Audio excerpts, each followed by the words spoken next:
students, today we are going to see modal auxiliary. Yesterday we had seen first part of modal auxiliary. Now second part of modal auxiliary. चला तर विद्यार्थी मित्रांनो, आज आपण model auxiliary मधील दुसरा भाग बघूया की त्यामध्ये कशा प्रकारचे एग्जांपल्स आले तर कसं सॉल्व करायचं ते बघूया. Let us see first sentence. You must come regularly.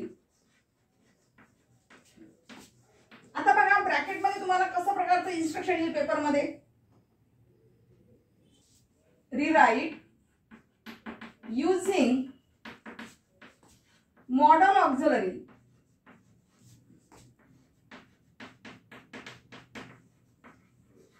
showing advice.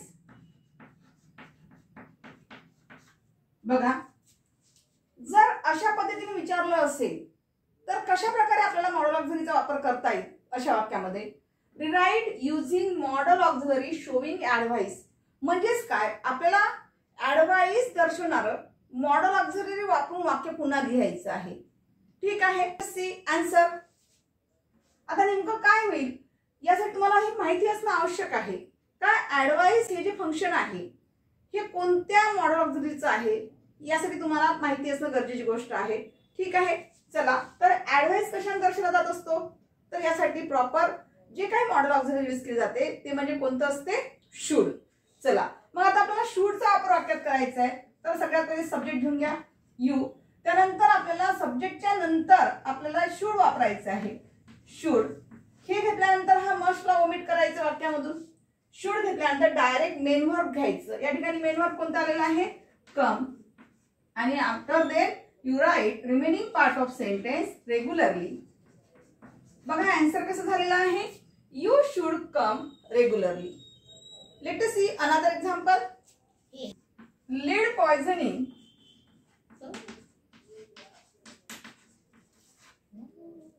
will decrease.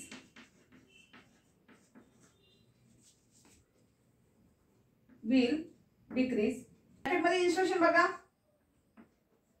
Make it less definite.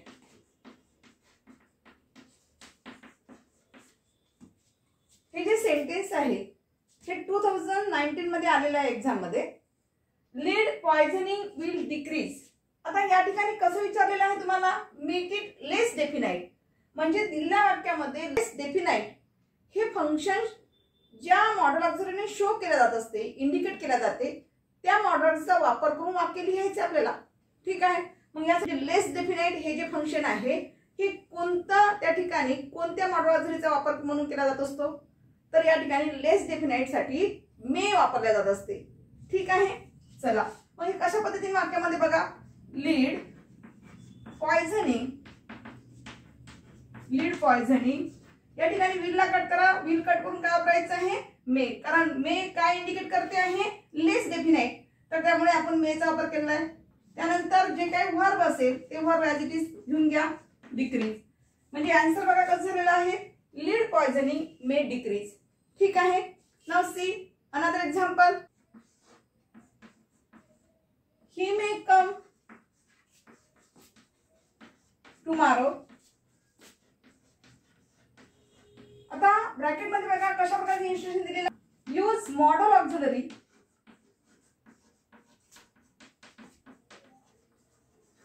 showing certainty. बघा दिलेलं वाक्य काय दाखवण्यामध्ये, ही मे कम टुमारो. जे सेंटेन्स आहे हे काय आहे, ही मे कम टुमारो. तुम्हाला इन्स्ट्रक्शन काय दिलेलं आहे, use model auxiliary showing certainty.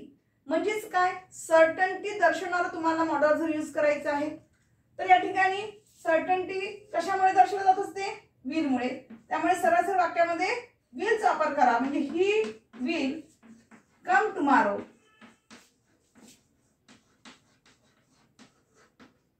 बघायचं या ठिकाणी तुमचे आन्सर कसं झालेलं आहे, ही विल कम टुमारो.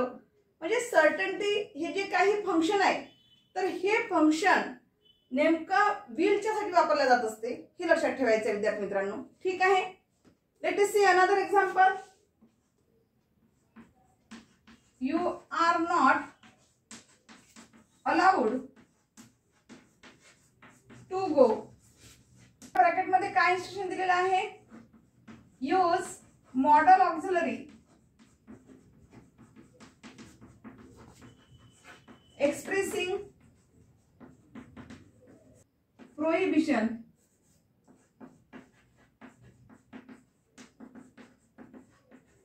आता या ठिकाणी आपण कसं करणार?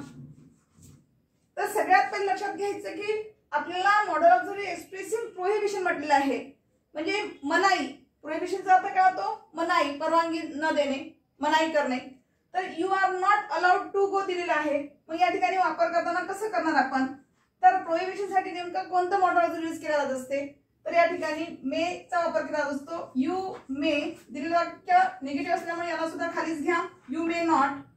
त्यानंतर आपल्याला डायरेक्ट काय असते? आपलं मेन व्हर्ब यायला पाहिजे. या ठिकाणी व्हर्ब कोणता आलेला आहे? गो. सरळ सरळ यू मे नॉट गो. या ठिकाणी तुम्हाला अलाउड टू हा सुद्धा वाक्यातला शब्द कट करावा लागेल. हा, म्हणजे तुमचे आन्सर कसे होईल? यू मे नॉट गो. या पद्धतीने तुमचं तयार व्हायला हवं. हा, म्हणजे दिलेल्या वाक्यामध्ये प्रोहिबिशन हे काय दर्शवत आहे? मनाई करणे. म्हणून या ठिकाणी आपला आन्सर काय झाला आहे? You may not go.